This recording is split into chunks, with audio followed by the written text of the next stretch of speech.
All right, guys, it's a bit of screen sharing today. We're going to talk about this whole Chainlink CCIP thing that's been going around on the news. It's been astonishing to me how much FUD has been going out about this whole thing. And I want to explain the whole thing to you and let you make your decision whether you think this was FUD or there was truth to it. So let's start by filling everyone in who doesn't know about this. So Chainlink is a project that, of course, when you look at the name of Chainlink, it links chains, right? It's a way to make different blockchains interoperable. I just realized there's something on the screen here that gives this whole thing away, but without me telling you, you might not know. Now I can see you going, where is it? Where is it?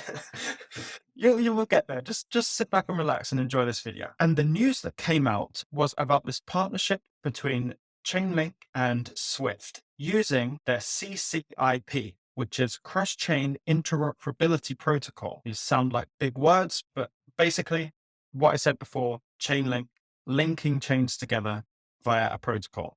And just to show Chainlink have this on their website, you just put chain.link/cross-chain, and you can see, this CCIP is an open source standard for developers to easily build cross-chain services and applications. And so they have integrated with Swift.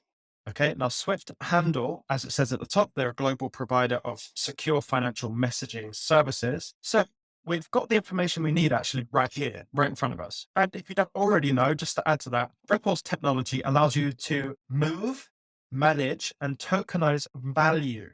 Remember the word value. And remember with Swift, remember the word messaging. So the way that money moves around this world can be broken down into two layers. The top layer, that first layer, that is a messaging layer. This is where Swift operates. So if you've got Bank A and Bank B, Bank A, before they send the money, a message has to be sent to Bank B for Bank B to understand how much money they're about to receive. There is a message that's sent, and this message has to be ISO 20022 compliant. As we know, the new compliance update that happens in November is to include blockchain interoperability, allowing us to have blockchain transactions move through the Swift messaging layer before value is sent. So in order to make that interoperable with blockchain and the old system being Swift and the ISO 20022 messaging standard, you need something to be able to link the chains and the transactions that the chains want to send to the ISO 20022 standard. You see where I'm going with this? So we've got Chainlink that have partnered with Swift on their messaging layer. Let me go back to that previous page that we saw here. And this is where I wanted you to look, this big number here, transaction value enabled, not transaction value delivered, enabled, because they're enabling the transactions via the messages that they're able to now integrate with Swift. I'm not saying this is the amount of value they've done with Swift. That number will go significantly higher, but just wanting to show you the Chainlink aren't operating on the sending of value. They're enabling the value to be sent. Very big distinction there. So the second layer to all of that, the payment layer, this is where Ripple operate, right? So Ripple operate on the actual transfer of funds, the actual transfer of value. I'm going to ask you a question right after this example. I'm going to ask the question. I want you to pause. I want you to write down what we've talked about in this video, and I want you to make your own decision before I tell you the answer. I like the idea of getting the viewers, getting their cogs turning and actually seeing through all the fear, uncertainty, and doubt. So here's what happens. In a typical transaction using Chainlink all the way through to the actual recipient getting the currency that they want. Let's say we've got two institutions. Institution A has a series of different cryptocurrencies, and we've got Ethereum. On the Ethereum network, they've got Bitcoin, they've got loads of different cryptos from different blockchains. They want to send it to an institution that wants to be paid in rubles. That's Russia. In this transaction, a message needs to be sent from institution A to institution B, and that message will happen via Swift. But in order to get that message from all the blockchains within like a smart contract protocol, the CCIP, it allows all of those blockchains and the messages to be converted into one message via Swift. That message via Swift goes, which is ISO 20022 compliant, to the recipient. The recipient knows exactly how much money they're going to get. And then that message informs the amount of value that then is converted into XRP from all those different blockchains, converted into XRP, converted into rubles.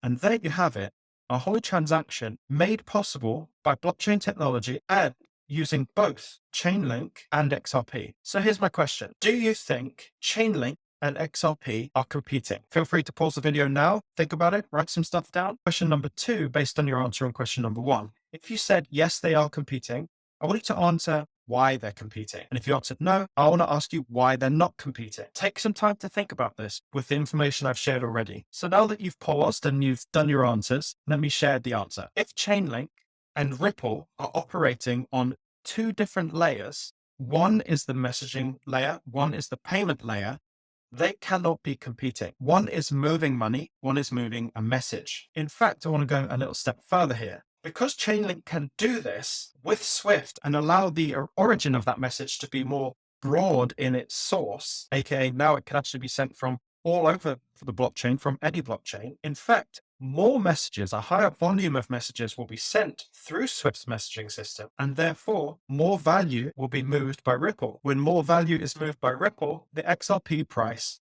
goes up.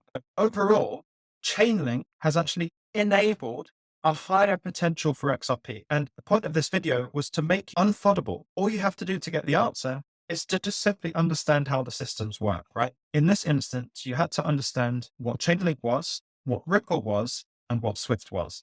If you know those 3 things, you know the answer. And I feel like I have to mention it. If you haven't watched this video by Cyprex Superior Trading, please go and watch it, because this video, this TikTok you see on the screen here, tarnished my reputation online, and it hurt, man. It really, really hurt. Someone reacted to one of my pieces of content on TikTok and said, this is really easy to debunk, and proceeded to debunk with the worst research and information I have ever seen. And the debunk happened by this guy. I don't even want to talk about him because I don't want to give him what he wants, and that is the attention. But anyway, Cyprex Superior Trading made a video debunking his debunk with the information that I shared initially in the first place, which was the right information. So it's a huge relief. I want you to go and support Cyprex. Go to this video, subscribe to him, let him know I sent you, and I say thank you. That was just a big weight off my shoulders to have this video come out. And of course, if you're not subscribed already, please do subscribe. We're on our way to 100K subs, you know. We're heading there quickly. If you're interested in joining my YouTube memberships, you just have to click join right here. I share little research pieces early, and there's a Discord there for the members. There are many scammers out there trying to scam people out their money, pretending to be me. The official links to my social medias are all in my banner here on YouTube. So my official Twitter, Instagram, TikTok, Facebook page, etc. Do not get scammed. I will not message you. I will not message you. Anyway, that's all for this one. Stay emotionless out there, and I will see you in the next one.